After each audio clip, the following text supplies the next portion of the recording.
Yes, सन का topic पढ़ चुके हैं हम कि सन सेंटर में है और अर्थ और सन के बीच का जो डिस्टेंस है वो 150 मिलियन किलोमीटर है।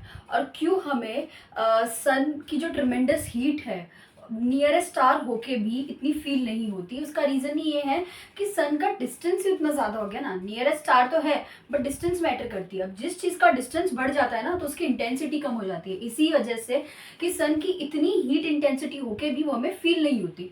अभी दूसरा टॉपिक करते हैं। सोलार सिस्टम में सबसे जो इसका डिपिक्शन है, मैं इस तरीके से ही कर सकती हूँ। अभी तो आप समझ पा रहे हो कि ये सन है जिसे बोला गया है कि head of the family, solar family. Sun के ना आजू बाजू 8 प्लैनेट्स रिवॉल्व करते हैं, ठीक है। सन के आजू बाजू 8 प्लैनेट्स रिवॉल्व करते हैं। First is Mercury, Venus, Earth, Mars, Jupiter, Saturn, Uranus and then Neptune. Saturn, Uranus and Jupiter के आसपास रिंग्स होती है। ये मैं भी बताऊंगी कि वो रिंग्स किस चीज़ की होती है, पर उससे पहले आप ये 8 प्लैनेट्स को देख लो एंड 9th प्लैनेट कौन सा था वो भी मैं बताऊंगी। लेकिन मैं थोड़ा सीक्वेंस में जा रही हूँ, इसीलिए मैं पहले ये टॉपिक कवर करूंगी कि सन के आस जो बाजू सन के जो अराउंड रिवॉल्व करने वाले 8 प्लैनेट्स हैं, और वो रिवॉल्व भी ऐसे नहीं करते हैं, वो रिवॉल्व करते हैं फिक्स्ड पाथ पे। They revolve around sun in fixed path which is called orbit. वो जो फिक्स्ड पाथ है ना उसको ऑर्बिट कहते हैं, और वो फिक्स्ड पाथ इलोंगेटेड भी होता है। समझ आ रहा है? जैसे यहीं पे लिख देती हूँ कि फिक्स्ड पाथ में वो रिवॉल्व करते हैं, वो है ना ऑर्बिट कहलाता है वो फिक्स्ड पाथ। ये बहुत इलोंगेटेड मतलब कि खींचे हुए पाथ है, और फिक्स है मतलब कि जैसे अगर वो इस मोशन में कर रहा है तो वो ऐसे नहीं होगा, उसका वो फिक्स्ड ही पाथ है, ठीक है। एंड उसे ऑर्बिट कहा जाता है। अगर आपको ऐसे लर्न नहीं हो रहा है कि Mercury, Venus, Earth, Mars, Jupiter, Saturn, Uranus, Neptune, तो आप है ना इस टेक्निक से लर्न कर सकते हो कि my very efficient mother just served us nuts. तो Mercury, Venus, Earth, Mars, Jupiter, Saturn, Uranus, Neptune, ये जो पैटर्न है ना कि पहले मर्क्यूरी आ रहा है, वीनस आ रहा है, ये डिस्टेंस के अकॉर्डिंग पैटर्न है। समझ आ रहा है? ये शेप एंड साइज के अकॉर्डिंग नहीं है। अभी तो साइज किसकी सबसे बड़ी है, किसकी सबसे छोटी है, उसके अकॉर्डिंग भी अलग पैटर्न है। ये जो नंबरिंग दी गई है कि पहले मर्क्यूरी, वीनस, अर्थ आ रहा है, तो ये सन से उसका कितना डिस्टेंस है ये उसके अकॉर्डिंग है। और अभी हम 3 से 4 चीजें कवर करेंगे। एक तो कि शेप के अकॉर्डिंग जो है, मतलब साइज के अकॉर्डिंग जो है पैटर्न, वो पढ़ेंगे। फिर इनको कवर करने में कितने दिन लगते हैं, मतलब ये जो है प्लैनेट से अपने ऑर्बिट पे तो मूव कर रहे हैं, लेकिन कितने डेज इनको लगते हैं सन के अराउंड रिवॉल्व करने में, मतलब एक पूरा चक्कर निकालने में इनको कितने दिन लगते हैं, और ये सबको ना डिफरेंट डिफरेंट डेज लगते हैं, तो वो भी स्टडी करेंगे। तो एक तो हम पहले क्या पढ़ने वाले थे कि साइज के अकॉर्डिंग इनका क्या पैटर्न है और इनको कितने दिन लगते हैं। तीसरी बात कि प्लूटो जो है, जो कि कंसिडर किया जाता था 9th प्लेनेट, और वो क्यों नहीं कंसिडर किया जाता, वो भी चीज कवर करेंगे। तो आई होप अभी तक तो इतना समझ आ गया होगा। हाँ, तो जैसे अभी डिस्कस किया था कि सन के अराउंड जो प्लैनेट्स होते हैं जो रिवॉल्व करते हैं फिक्स्ड पाथ में, इलोंगेटेड पाथ में, उन्हें बोला जाता है ऑर्बिट। तो ऑर्बिट समझ आ गया होगा, रिवॉल्यूशन समझ आ गया होगा। देखो, रिवॉल्यूशन, रोटेशन, ये वर्ड्स अभी इस चैप्टर में नहीं डिस्कस किया, लेकिन revolution is basically the movement of planets around the sun, ठीक है। एंड ऑर्बिट वो फिक्स्ड पाथ हो गया जिसके अराउंड वो घूमता है, ठीक है। ऐसे कहीं भी वो नहीं घूम रहे हैं। तो अलग अलग प्लैनेट्स को लगते हैं अलग अलग दिन रिवॉल्यूशन करने में, और वो अलग अलग जितने भी दिन लगते हैं उसे हम कहते हैं उस प्लैनेट का year.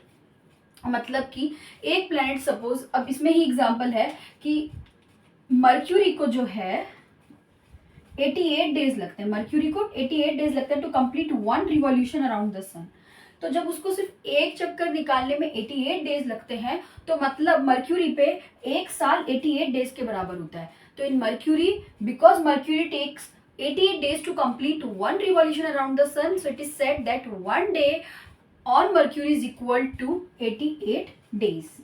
And when I talk about Earth, the Earth takes, Mercury is the first planet according to distance and Earth is the third planet. So Earth takes 365.25 days to complete 1 revolution around the sun. तो 1 year Earth पे 365.25 days के बराबर होता है। तो समझ आ गया होगा कि ऑर्बिट क्या है, रिवॉल्यूशन उनका जो होता है उसके अकॉर्डिंग कि उनको कितने डेज लगते हैं, और हर एक प्लेनेट का ना साइज एंड शेप भी अलग होता है। मैं भी आपको बताती हूँ कि जुपिटर, सैटर्न एंड यूरेनस तीनों में रिंग्स होते हैं, और वो किस चीज के बने होते हैं। फैक्ट में टेक्स्ट बुक में कहा गया है कि जुपिटर, सैटर्न, यूरेनस के अराउंड ना बेल्ट है। जो बेल्ट है ना वो कुछ इस प्रकार दिखेगा, ऐसे होते हैं बेल्ट ज़्यादा तो, हाँ मतलब ठीक है। और सेम गोज हियर, पर वो जो बेल्ट होते हैं ना, मतलब इनके जुपिटर सैटर्न और यूरेनस के जो बेल्ट होते हैं ना, ये बेल्ट किससे बने हैं? ये बेल्ट बने हैं स्मॉल डेब्रीज से। डेब्रीज क्या हो गया? कुछ भी लेफ्ट पार्टिकल्स हो गए। डेब्रीज कोई भी पार्टिकल्स हो गए, लाइक रॉक पार्टिकल्स, जो धीरे धीरे अपने आप को ऐसे कलेक्ट करके बेल्ट के फॉर्म में ना प्लैनेट के अराउंड अपने आप को बना लेती है, रिंग की तरह बना लेती है। और अगर आप अर्थ से टेलीस्कोप में देखोगे ना तो आपको ऐसे दिखेगा, गौर से देखोगे तो बेल्ट किस चीज से बनी है। तो बेसिकली जुपिटर, सैटर्न और यूरेनस में जो ये जो रिंग है वो रिंग एक्चुअली फॉर्म्ड हुई है किससे? स्मॉल डेब्रीज से। वो छोटे छोटे जो पत्थर हो गए या कोई भी और चीजें जो स्कैटर्ड है सोलार सिस्टम में, कोई भी चीजें हो सकती है जो फिर रिंग के फॉर्म में ना अपने आप को कलेक्ट करके ऐसा ब्यूटीफुल सा रिंग जैसा बना लेती है। और हमें लगता है कि ओके इसके आगे जैसे हेड पे टियारा होता है वैसे ही इनके ना ऐसे बॉडी पे होता है। और ये जो अरेंजमेंट है ना ये साइज के अकॉर्डिंग अरेंजमेंट है।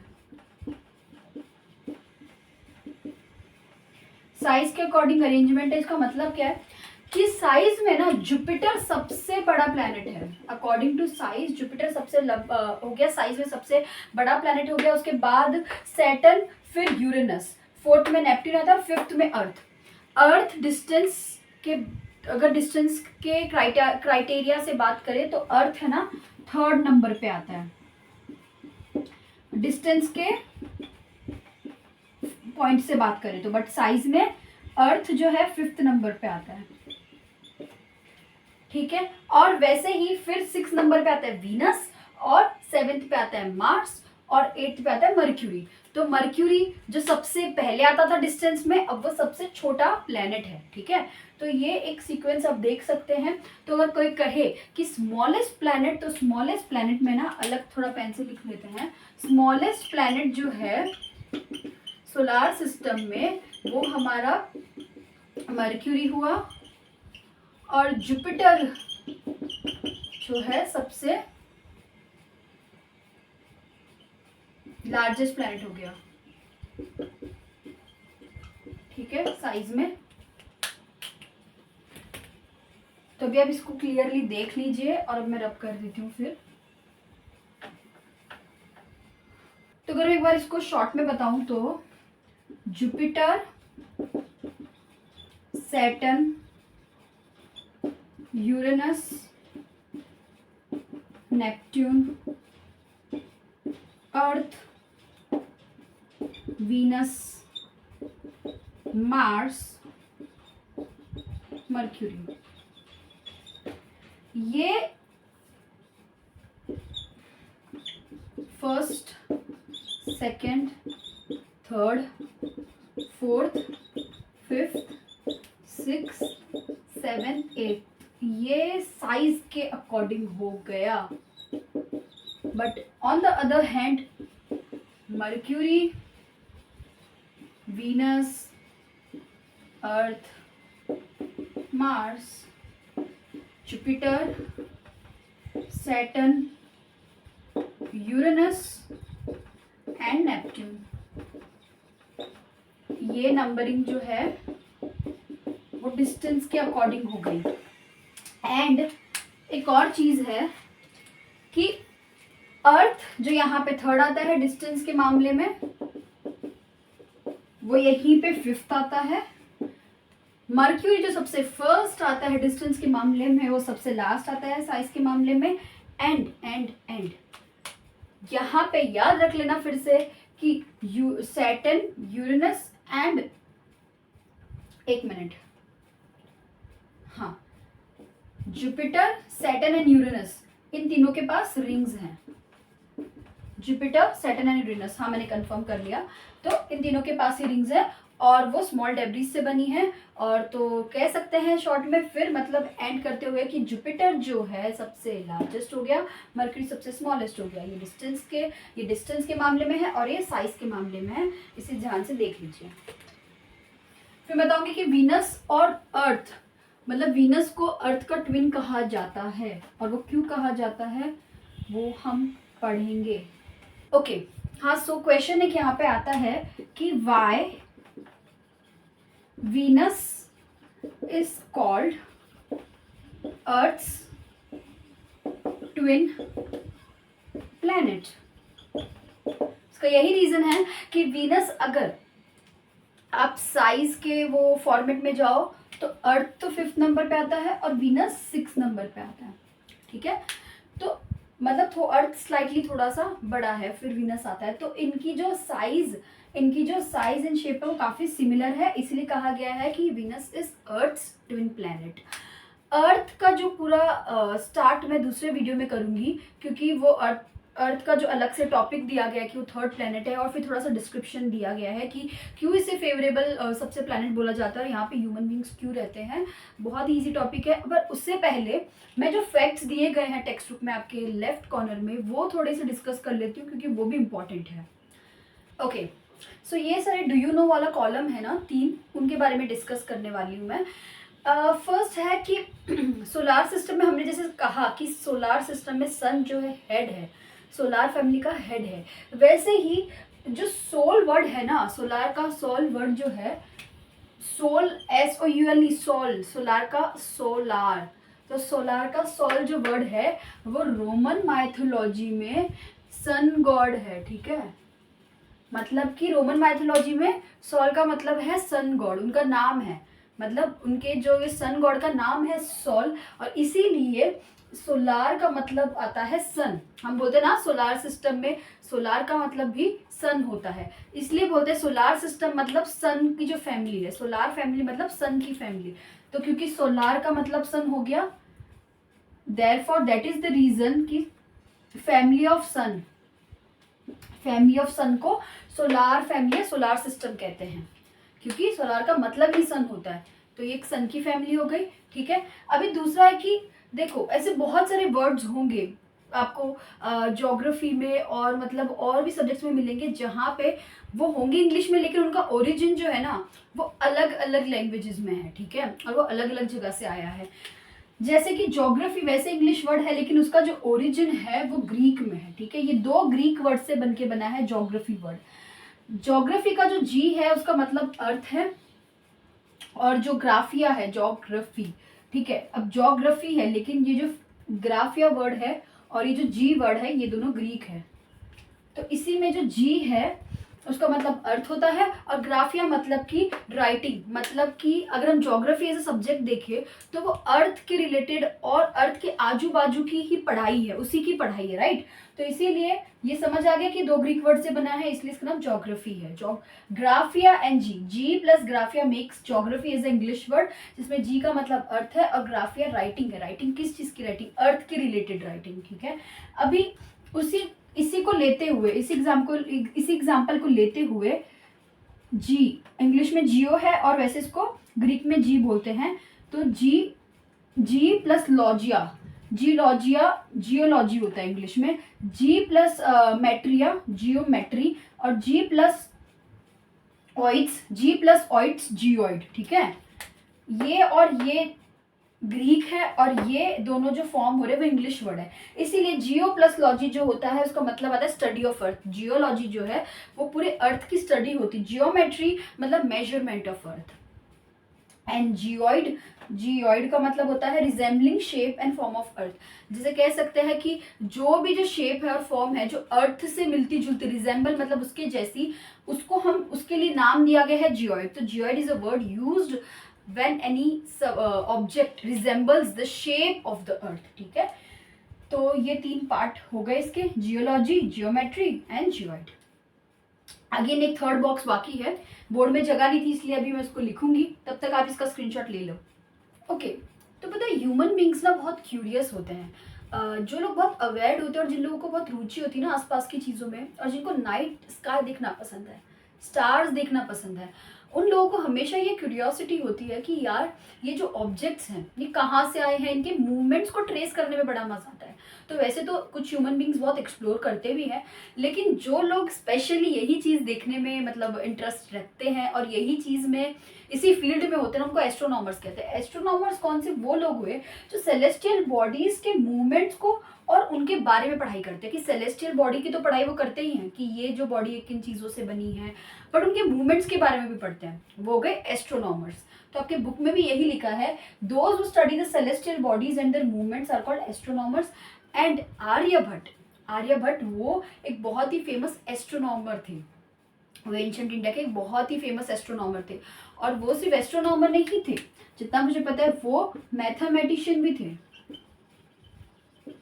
ये बुक में नहीं लिखा है, और फिजिसिस्ट भी थे।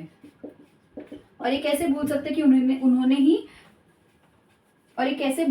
उन्होंने ही जीरो इन्वेंट किया था। ठीक है, तो इसी के साथ हमारे ये पेज के तो बॉक्स खत्म हो गए। आगे भी कुछ फैक्ट्स वाले, डिटेल वाले जो ये बॉक्स होंगे वो भी हम कवर करेंगे।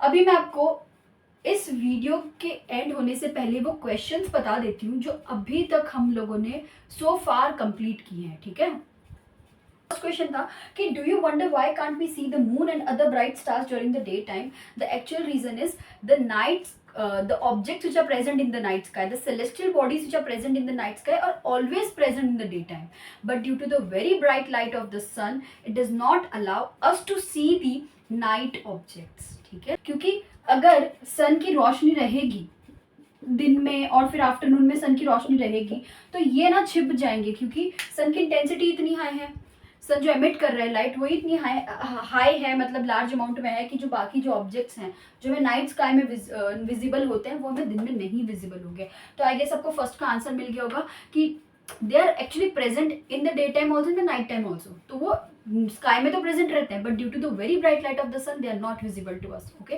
Second question is, if the actual size of the star is larger than the sun then why do they look so tiny? मैंने कहा था कि रात को अब दूर से देखोगे तो स्टार्स तो छोटे ही होते हैं, वैसे भी स्टार्स छोटे ही दिखते हैं, लेकिन मैंने ये भी चीज़ कही थी आपसे कि स्टार्स की जो एक्चुअल साइज होती है ना, एक स्टार जो होता है ना उसकी जो एक्चुअल, हाँ मैं उसी की बात कर रही हूँ वाले स्टार की जो हम रात को देखते हैं, कि उसी की जो एक्चुअल साइज होती ना वो सन से काफ़ी बड़ी होती है, वो सन से काफ़ी बड़ी होती है।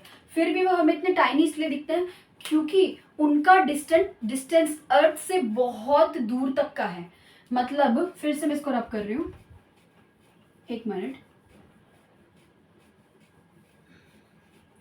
कि मतलब अर्थ अगर यहाँ पे है तो उसके पास ना सन पहले होगा और फिर स्टार होगा, तो वो हमसे कितनी दूर है, वो हमसे कितनी दूर है, इसकी वजह से वो हमें छोटा दिखता है। और मैंने आपको एग्जांपल भी दिया था कि एरोप्लेन एंड बर्ड्स जैसी जो ऑब्जेक्ट्स हैं, मतलब बर्ड्स जो है वो भी हमें दूर होते हैं ना तो छोटे ही दिखते हैं, और वैसे मतलब इन जनरल भी वो छोटे होते हैं, लेकिन जो चीज़ें जितनी दूर होगी ना, एरोप्लेन जैसी जो चीज़ है वो जितनी दूर होगी वो हमें एकदम छोटे दिखेंगे, लेकिन पास में देखो तो वो उतने ही बड़े होते हैं। तो इसके तो इसका रीजन यही है कि the objects which are very far away from us in distance looks very smaller in size as compare to when they are closer to us. ठीक है, तो इसमें एरोप्लेन एंड बर्ड का एग्जांपल भी ले लिया था कि एरोप्लेन का ज़्यादा याद रखोगे तो अच्छा रहेगा।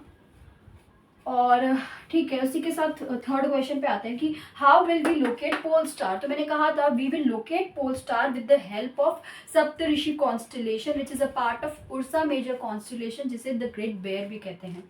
ठीक है, अभी मैं बता देती हूँ कि पोल स्टार पहले के लोग मतलब रास्ते देखने के लिए, अपने घर जाने के लिए, सपोज कि लोकेशंस को ट्रैवल करने, लोकेशन को ट्रैक करने के लिए और ट्रैवलिंग के लिए ना स्टार्स की हेल्प लेते थे।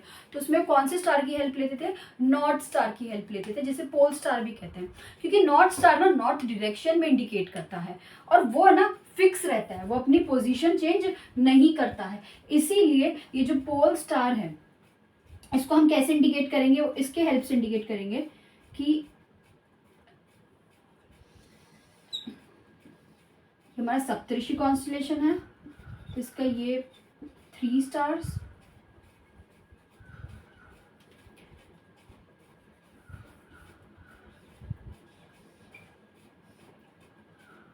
सप्तऋषि कॉन्स्टलेशन के 1 2 3 4 5 6 एंड 7। तो तो ये सप्तऋषि कॉन्स्टलेशन है, ये इसके पॉइंटर स्टार है और ये हमारा पोल स्टार है। तो हम पोल स्टार कैसे लोकेट करेंगे? when we will look in the direction of the pointer stars, we can locate the pole star. We can locate the pole star with the help of Saptarishi constellation by looking in the direction of pointers. तो इसका answer आप कैसे लिखोगे कि we can locate the pole star with the help of Saptarishi constellation by looking in the direction of pointers. ठीक है,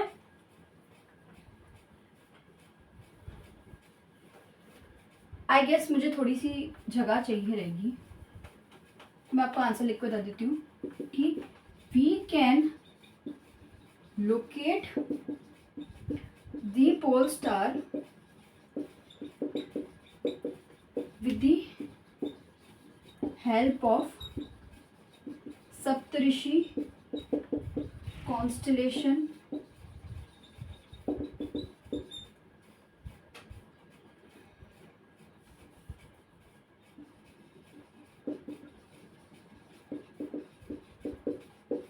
by looking in the direction of pointers.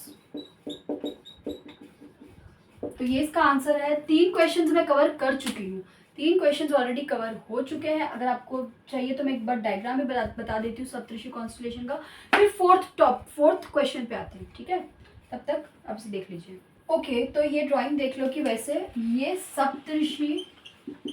Saptarishi constellation की ये ड्राइंग है, और वैसे पोल स्टार वाले question में आप इसको ऐसे टिल्ट करके बता सकते हो कि ये पोल स्टार है, उसको हम पॉइंटर्स के हेल्प से देख सकते हैं। और ये सप्तऋषि कॉन्स्टलेशन है ना, ये 7 स्टार से बना, it is a group of 7 star.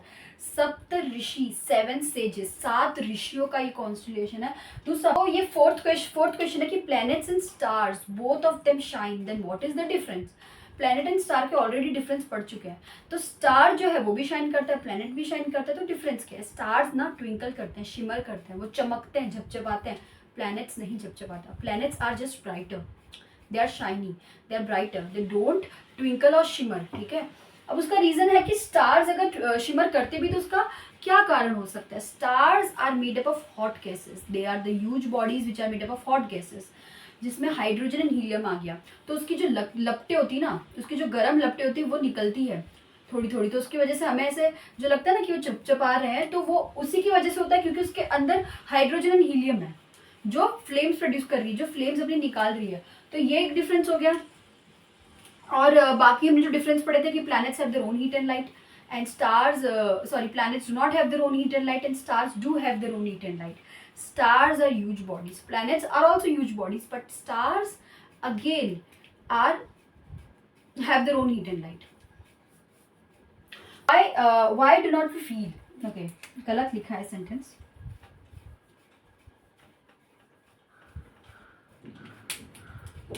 Why we don't feel the tremendous heat of the sun despite it being our closest star. Planet Earth जो बात की थी, उसका जो क्लोजेस्ट स्टार वो सन है, उसके बाद भी हमें उसकी जो हीट है वो क्यों नहीं फील होती? उसका कारण ये है कि डिस्टेंस बहुत है। अर्थ एंड सन के बीच का कितना डिस्टेंस है? 150 मिलियन किलोमीटर का डिस्टेंस है, इसीलिए हमें वो फील नहीं होती। तो ये सारे इंपॉर्टेंट क्वेश्चंस हो गए हैं। इसके अलावा भी आगे कोई इंपॉर्टेंट क्वेश्चन लगेंगे तो मैं आपको बताती जाऊंगी, बट जो शॉर्ट डेफिनेशन टाइप्स क्वेश्चन है ना, वो भी हम कवर करते हैं। तो इसमें एक क्वेश्चन रह गया था कि why is Venus called Earth's twin planet? Venus resembles earth in shape and size. Pen नहीं चल रहा, सॉरी।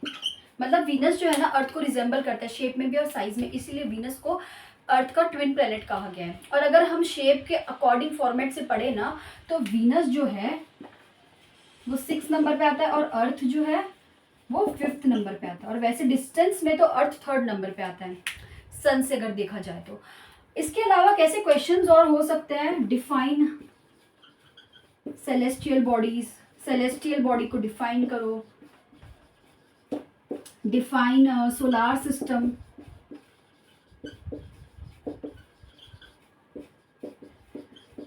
डिफरेंस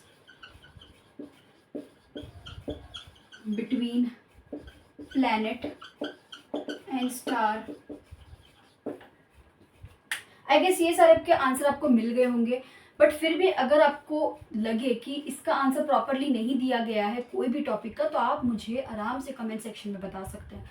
तो अभी के लिए तो इस वीडियो के लिए इतना ही। अगर मुझे कुछ और भी याद आता है तो मैं आपको ज़रूर से बताऊंगी। और हाँ, डिफाइन प्लैनेट अलग से भी करके बोला जा सकता है, ठीक है। और वैसे ही डिफाइन स्टार, इसको भी इंडिविजुअली बोला जा सकता है। बाकी तो आई गेस मैंने इस वीडियो में ऑलमोस्ट जितना टॉपिक मुझे कवर करना चाहिए था वो मैंने कर दिया है। तो इसी के साथ हम मिलते हैं नेक्स्ट वीडियो में, और इसी एनर्जी के साथ मुझे आप लोग चाहिए। आप आराम से बैठो अपनी नोटबुक के साथ और पेन पेंसिल के साथ और नोट डाउन करते रहो। ये जो मैं बोर्ड पे लिखवा रही हूँ सब इंपॉर्टेंट ही है, ऐसा नहीं है कि सिर्फ मेरे कन्वीनियंस के लिए मैंने लिखा है, ये आपके लिए भी उतना इंपॉर्टेंट है। तो मिलते हैं नेक्स्ट वीडियो में, तब तक के लिए बाय बाय।